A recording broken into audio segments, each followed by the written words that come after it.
Trump Putin ബന്ധം വഷളാകുന്നു. Ukraine യുദ്ധം അവസാനിപ്പിക്കാൻ തന്റെ തന്ത്രങ്ങളിൽ ഒന്നും റഷ്യൻ പ്രസിഡന്റ് വ്ളാഡിമിർ പുടിൻ മെരുങ്ങാതെ വന്നപ്പോൾ ഭീഷണിപ്പെടുത്തിയും സമ്മർദ്ദത്തിലാക്കിയും വരുതിയിലാക്കാൻ ശ്രമിക്കുകയാണ് ട്രംപ്. പുടിൻ വിശ്വസിക്കാനാകാത്ത വ്യക്തി എന്നാണ് ട്രംപിന്റെ ഇപ്പോഴത്തെ ആക്ഷേപം. റഷ്യക്കെതിരെ ആക്രമണം ശക്തമാക്കാൻ നിർത്തിവച്ച ആയുധ സഹായം യുക്രൈന് നൽകി വ്ളാഡിമിർ പുടിനെ സമ്മർദ്ദത്തിലാക്കാനാണ് ട്രംപിന്റെ നീക്കം. യൂറോപ്യൻ യൂണിയന്റെ പുതിയ ഉപരോധത്തിനെതിരെ ശക്തമായ പ്രതിഷേധവുമായി റഷ്യ രംഗത്ത്. താനൊരുക്കിയ തന്ത്രത്തിൽ റഷ്യൻ പ്രസിഡന്റ് വ്ളാഡിമിർ പുടിൻ മെരുങ്ങാത്തതിൽ ഡൊണാൾഡ് ട്രംപിന് നിരാശയും അമർഷവുമുണ്ടെന്ന വിലയിരുത്തലുകളുണ്ട്. പുടിനെ പ്രകീർത്തിക്കുന്നത് അവസാനിപ്പിച്ചപ്പോൾ രൂക്ഷമായി വിമർശിക്കുകയാണ് ട്രംപ്. വളരെ നന്നായി സംസാരിക്കുന്നയാളാണ് പുടിൻ, എന്നാൽ തൊട്ടു പിന്നാലെ എല്ലാവരെയും അയാൾ ബോംബിട്ട് കൊല്ലും. പുടിനോട് എനിക്കിപ്പോൾ വല്ലാത്ത ദേഷ്യം തോന്നുന്നു എന്ന് മാധ്യമപ്രവർത്തകരോട് സംസാരിക്കവേ ട്രംപ് വിമർശിച്ചിരുന്നു. റഷ്യയെ വേദനിപ്പിക്കുകയും തുടർന്ന് ചർച്ചയ്ക്ക് നിർബന്ധിപ്പിക്കുകയുമാണ് ട്രംപിന്റെ റഷ്യയോടുള്ള നിലപാട് മാറ്റത്തിന്റെ പിന്നിലെന്ന് ഫിനാൻഷ്യൽ ടൈംസ് പ്രസിദ്ധീകരിച്ച റിപ്പോർട്ടിൽ പറയുന്നു. അതിനുവേണ്ടിയാണ് യുക്രൈൻ ആവശ്യമായ വ്യോമപ്രതിരോധ സംവിധാനമായ പാട്രിയോട്ട് മിസൈലുകൾ നൽകുമെന്ന് ട്രംപ് മാധ്യമങ്ങൾക്ക് മുന്നിൽ വെളിപ്പെടുത്തിയത്. വ്ളാഡിമിർ പുടിനെ പിണക്കാതിരിക്കാൻ പാട്രിയോട്ട് മിസൈലുകൾ ഉൾപ്പെടെയുള്ള ആയുധങ്ങൾ യുക്രൈന് നൽകുന്നത് താത്കാലികമായി നിർത്തിവെക്കുമെന്ന് ട്രംപ് പ്രഖ്യാപിച്ച നിലപാടാണ് ഇപ്പോൾ മാറ്റിയിരിക്കുന്നത്. മാത്രവുമല്ല, യുക്രൈന് സൈനിക സഹായം നൽകുന്നതിനായി നാറ്റോ സൈനിക സഖ്യവുമായി പുതിയൊരു കരാർ ഒപ്പുവെച്ചതിനു പിന്നിലും ഡൊണാൾഡ് ട്രംപ് ലക്ഷ്യം വെക്കുന്നത് വ്ളാഡിമിർ പുടിനെ സമ്മർദ്ദത്തിലാക്കുക എന്നതുതന്നെ. ഇതിനിടെ റഷ്യയുടെ തലസ്ഥാനമായ മോസ്കോയിലും തന്ത്രപ്രധാനമായ സെയിന്റ് പീറ്റേഴ്സ്ബർഗിലും ആക്രമണം നടത്താൻ തയ്യാറാണോ എന്ന് യുക്രൈൻ പ്രസിഡന്റ് വൊളോഡിമിർ സെലൻസ്കിയോട് ട്രംപ് ചോദിച്ചതായും റിപ്പോർട്ടുകളുണ്ട്. അമേരിക്ക ആയുധങ്ങൾ നൽകിയാൽ തീർച്ചയായും ഞങ്ങൾക്കതിന് കഴിയുമെന്ന് സെലൻസ്കി മറുപടി പറഞ്ഞുവെന്നാണ് അന്താരാഷ്ട്ര മാധ്യമങ്ങളുടെ വെളിപ്പെടുത്തൽ. റഷ്യക്കെതിരെ ഉപയോഗിക്കാനായി യുക്രൈൻ ആയുധം നൽകാനുള്ള തീരുമാനമെടുത്തതിനു പിന്നാലെ വൊളോഡിമിർ സെലൻസ്കിയുമായി ഫോണിൽ സംസാരിക്കവെയാണ് ട്രംപ് റഷ്യയ്ക്ക് കനത്ത തിരിച്ചടി നൽകാമോ എന്ന് ചോദിച്ചത്.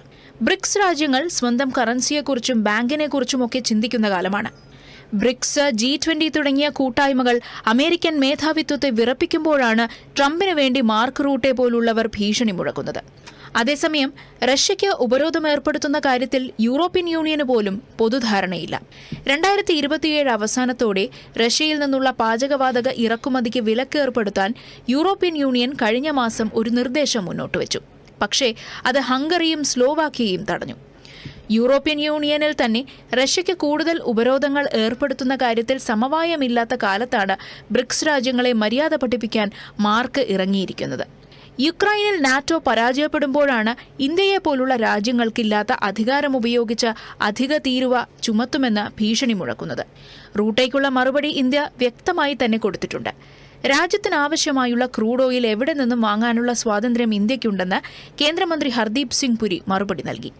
ക്രൂഡ് ഓയിൽ വാങ്ങുന്നതിനുള്ള സാധ്യതകൾ ഇന്ത്യ വർദ്ധിപ്പിച്ചിട്ടുണ്ടെന്നും ട്രംപിന്റെയും മറ്റുള്ളവരുടെയും പുതിയ ഭീഷണിയിൽ സമ്മർദ്ദമില്ലെന്നും അദ്ദേഹം പറഞ്ഞു. My response, and I'm sorry I've given you such a long-winded response, is that I'm not worried at all. If something happens, we'll deal with it. If, for instance, major buyers of oil, major suppliers of oil just go off the market, well, there was worry when some of them went off the market earlier, which same thing happened. You either divert. वो हमारे यहाँ कहावत है ना, एक दरवाजा बंद होता है तो दूसरा खुल जाता है. I think we've got a lot of scope in that. There are a lot of new suppliers coming on the market. Our own E&P is going to go up soon. And when will this happen? Let's not draw any inferences. Some statements are made in order to ensure that two disputants settle quickly. India വാങ്ങുന്ന crude ഓയിലിന്റെ 43% റഷ്യയിൽ നിന്നാണ്. കുറഞ്ഞ വിലയ്ക്ക് കിട്ടുന്നു എന്നത് തന്നെയാണ് നമ്മുടെ പ്രധാന ആകർഷണം. റഷ്യയിൽ നിന്നും വാങ്ങുന്ന പെട്രോളിയം ശുദ്ധീകരിച്ച് ഇന്ത്യ യൂറോപ്പിലേക്ക് അയക്കുന്നുണ്ട്. അതിനിടെ യുക്രൈൻ യുദ്ധത്തിന്റെ പേരിൽ റഷ്യയ്ക്കെതിരെ കൂടുതൽ ഉപരോധങ്ങൾ ഏർപ്പെടുത്താൻ യൂറോപ്യൻ യൂണിയൻ തീരുമാനിച്ചു. യുക്രൈന് നൽകുന്ന പിന്തുണയിൽ നിന്ന് യൂറോപ്യൻ രാജ്യങ്ങൾ പിന്നോട്ടില്ലെന്ന സന്ദേശം നൽകുന്നതാണ് തീരുമാനം. ഉപരോധം നിയമവിരുദ്ധമെന്നാണ് റഷ്യയുടെ പ്രതികരണം. ആരുടെയോ സമ്മർദ്ദത്തിനു വഴങ്ങി യൂറോപ്യൻ യൂണിയൻ എടുത്ത തീരുമാനം തിരിച്ചടിക്കുന്നത് റഷ്യൻ സമ്പദ്വ്യവസ്ഥയേക്കാൾ യൂറോപ്യൻ രാജ്യങ്ങൾക്കായിരിക്കുമെന്നാണ് വിലയിരുത്തൽ.